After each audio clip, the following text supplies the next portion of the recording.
Hey everyone, welcome to the National Parks Expedition Challenge.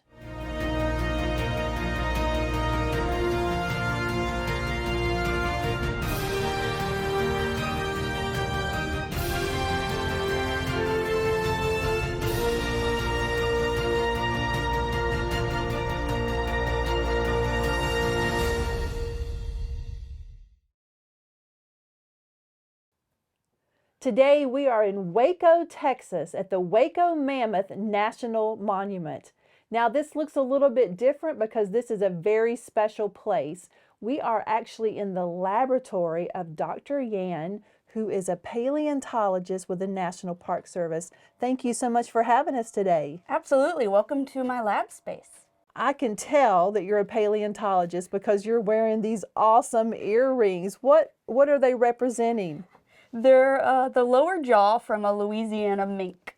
Well, there you go. Well, we're not going to talk about minks today. We're going to talk about so many other things, but how in the world did you get to become a paleontologist? I feel like this is going to be a similar story for most people that are in paleontology, but I told my parents when I was 8 that I was going to get my PhD in paleontology. I don't know how I knew what that meant. But it kind of directed the classes I took and set me up for success to be here today. Well, I know that you're probably passing that love on of paleontology to your own children, but what did you do as a kid, though, that made you, were you in love with dinosaurs? I was the weirdo. I never went through a love of dinosaurs. Even from the very beginning, it's all been Ice Age mammals or the Pleistocene. So at that time it was woolly mammoths and saber-toothed cats and all kinds of just interesting animals that could have been walking through my backyard, but I didn't really know anything about them. And then had the opportunity to learn more. We had a museum called the Virginia Museum of Natural History. So I was lucky enough that my parents took us on weekend field trips where we'd collect gems and minerals and fossils. So I kind of got the bug early on and went from there. I love that. Now, how did that get you into this position with the National Park Service? I never thought I would work for the National Park Service. So as a kid, every summer we would go to Great Smoky Mountain National Park and camp there. And the flat hat, I always loved the flat hat. But I knew I wanted to be a paleontologist. And there are only maybe 8 or 10 paleontologists in the National Park Service. Wow. There are a lot of people that support the fossil resources, but it's still a really small community even within the National Park Service. So I figured I could go camping and hiking and enjoy that, but I wouldn't ever have it as a career. But then this position opened up for the first paleontologist at the site, and it was the perfect timing, had a little bit of experience, I had finished my graduate work, and it was just the perfect fit for me. And I guess they decided I was the perfect fit for the site too. Well, I think they made a great choice. Me too. We're excited to be here. This is our first visit to Waco Mammoth, and there are a lot of things to do here. But I want you to talk about this place and why this place is here, and then we'll dig a little bit more into what you do here. Waco, the city itself, is kind of right at the place where two rivers come together. It's referred to as the confluence. And that would have been here when the mammoths were living. It would have been a wonderful source of water and food that drew these animals into the site. And what we actually have preserved here is what we call a nursery herd of Columbian mammoths. Not woolly mammoths, but Columbian mammoths. Okay. So it's all the moms and their babies. They would have known over time to come to this as a water source or a food source. And unfortunately, something happened that caused them to die. And what we have preserved here are their skeletons. But it's not just the mammoths. All different kinds of animals were using this water and food source. So we've got this whole community of fossils preserved that are about 65,000 to about 50,000 years ago. Well, you said they're not the woolly mammoths. So what is the difference? The Columbian mammoth is kind of the bigger, less furry, or we assume to be less furry cousin. So they say everything's bigger in Texas. That applies to the mammoths too. I love that. Now, I was very interested to hear you say other animals because obviously this is the Mammoth National Monument, but what else would we find here, or evidence of things that we would find here? Well, in addition to the mammoths that are preserved, you can also see a camel. You can see part of a saber-toothed cat. It's a tooth from a kitten. And then you can see bits and pieces of tortoises. But a lot of the community that's preserved here is actually stored at our partner, the Mayborn Museum on Baylor University's campus. And in those collections, there's horse and bison and pronghorn.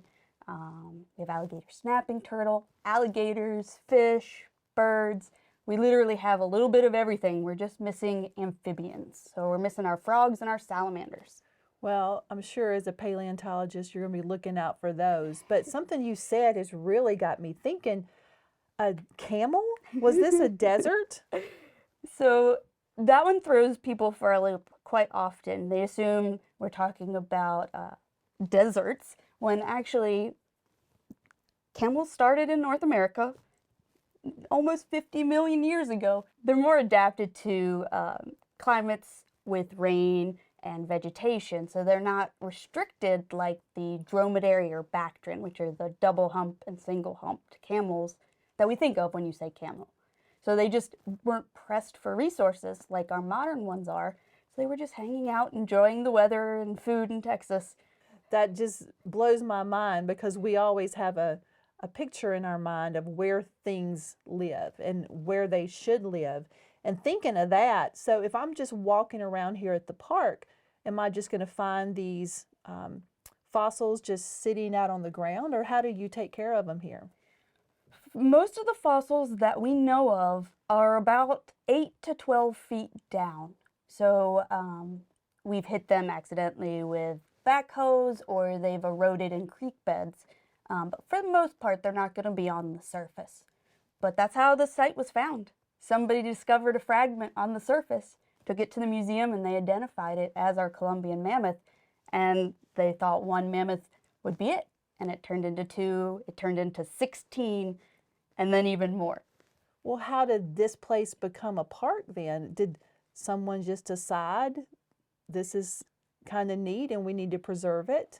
It was a community effort. So people purchased the land around here, and even before it was into the national park system, it was a city park.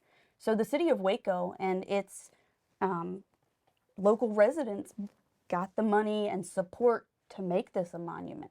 So lots of people realized that the first ever nursery herd of Columbian mammoths was a big deal. So it's had backing pretty much since the beginning, and it's turned it into a very wonderful but very tiny park. Well, I like that the community was involved, because I guess that shows the importance that they're putting on this, and they're probably pretty proud of it too. So is it just the National Park Service here, or do you have other partners that help out with this place? We are a little different than some of the other units in the National Park Service because we are a partnership park, exactly. So when we became a monument, it was in collaboration with the city of Waco, Okay. Baylor University, it's just down the road, maybe 10 minutes, the National Park Service, and then the Waco Mammoth Foundation. So the 4 of these organizations work together to make this park run. My particular area is the science, the paleontology, but each other facet of running a national park is kind of controlled by one of our partners. So our site, we focus on the education and outreach and the science. So let's dig in, if you will, to what you actually do here as a paleontologist. Like, I am just in awe that I'm sitting beside a paleontologist that's younger than me and that is not on Jurassic Park right now. Like, you are a real flesh and bones person. What do you do here at this park? I wish it was as easy as Jurassic Park. But as the first paleontologist here, part of my job is to build the research program. So there's lots of things about the site we do know, but there are so many other questions that we just can't answer right now. So I'm building the infrastructure to support a research program here, but I also have the wonderful opportunity to be a visiting scholar at Baylor University. Mm. So I get to work with one of the partners and help oversee graduate students. So they're doing a couple of research projects out here that I'm advising and helping with. I also get to play in the dirt. Haven't done much excavating here since I started, but we have a lot of conservation work that has to be done. So for every hour that we work in the field, we've got roughly 10 hours of lab work that we have to do. So that could be cleaning bones, that could be looking at things under the microscope. There's a lot that's involved in behind the scenes that people don't think of, but that's kind of how we learn more about our site. Do you have some really cool tools that you use to do this? If we're in the excavation and we're playing in the dirt, the tools are really basic. We're talking about a paintbrush. A plastic spoon is our perfect field shovel. But when we come into the lab, that changes. So what I've been working on lately is trying to find what the small things that were living around the feet of the mammoths were. Because that's going to tell us things about, was there water, what plants, what the community or the environment looked like. And to do that, I get to use the cool tools. And that's my expensive microscope. I love that. Now, that's something that's going to obviously magnify, but what we're seeing on the screen looks very large, but those squares are extremely tiny. Am I right? Yeah, so this little thing is a fish vertebrae. It's less than a millimeter long. Oh my. It is smaller than a grain of rice, but we magnify it and we're able to see all of the details and see, like, this is a squirrel jaw. And we can see all the folds in the enamel, and we can see these little holes where the nerves and veins went through. And if I'm just holding that in my hand, it literally looks like a piece of sand. So until we get it under microscopes that are powerful enough, we have no idea what's even beneath our feet. Well, talking about the small things and this community that is here, what are we going to learn from that? You said that the presence of water. What else would we learn? So our goal is to understand what Central Texas was like when these mammoths were alive. So the presence of that fish vertebrae, like you said, tells us that we have water. Well, we then want to get what other animals are there. We have a tail vertebrae from a lizard that can shed its tail. So we use that information, and it's going to be related to an iguana, but it's a tree-dwelling lizard. So we now know we have water and we have trees. So each animal kind of tells us a little piece of the puzzle so that once we put them all together, we can reconstruct the environment or what it might have looked like. So that anytime you see a drawing of an environment with ancient animals in it, you want to be able to put the right trees and the right stream or lake, and it's each little bit of information we get strengthens our interpretation of what the environment was like. That makes me think of, we come here and we're thinking mammoth and these large creatures, but these little small, minute things have as much a part of the story, and they help us understand what happened so we can be better in what we do now. Yep. Does that get you excited, Yeah, thinking about all the things? It does. I mean, what it means is that even the littlest things can make a difference. Mm-hmm. Because if we didn't have these tiny fish, we wouldn't know for sure that there was water. So even that tiny little find impacts the entire understanding of this site, something that the mammoths themselves can't do. Right. So if you want to see the whole picture and understand everything, you've got to look for the whole picture. So that just verifies the purpose of you being here is to lay all this groundwork so we see these small pieces to tell the story. Now, once things are found or when you find things, what can people do when they visit this place? Is there a place where they can actually see some of these fossils?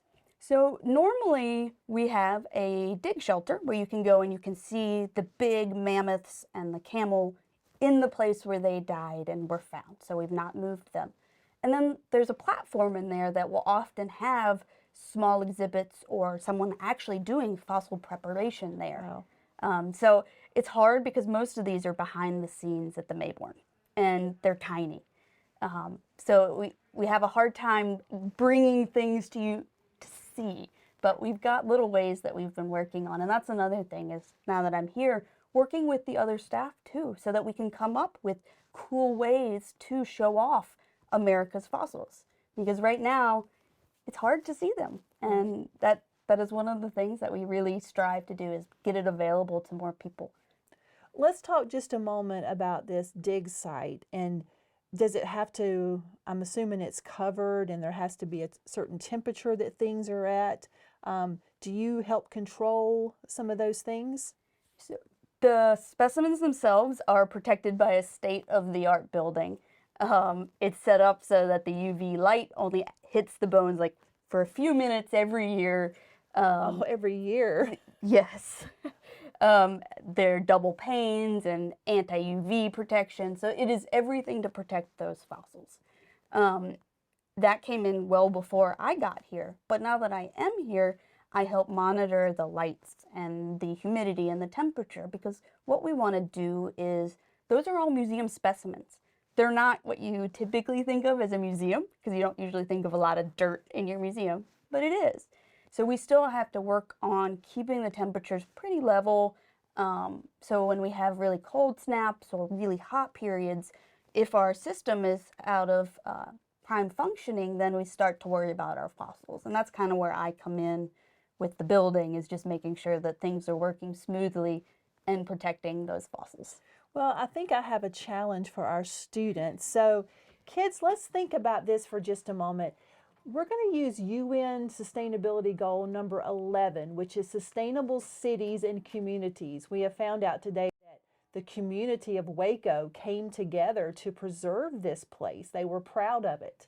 It was something in their history that they wanted more people to see, so they reached out to other organizations like the National Park Service and Baylor University and the Waco Mammoth Foundation to come together to preserve and protect these fossils. What do you have in your community that you're very proud of? What animals or plants or even people, historical buildings, what is your community known for? I want you to do a little research on what makes people proud of their community. And just like Dr. Yann has come up with this idea of researching the smallest pieces, we want you to do that too. We want you to be able to tell the whole story of what your community is proud of. Now, it might mean working together with architects and archaeologists and maybe a paleontologist to find things that are there that you want to preserve. But it could be talking to people in your community that have just done really amazing things. They've told stories of when they were younger. They've been kind to people. There may be people there that were big scientists back in the day, or physicians, or they may have been really great teachers. How can you collect those stories? Now, we all have a community where something is big and we're proud of that, but don't forget the small things, because like Dr. Yann said, the small things really help us paint the larger picture.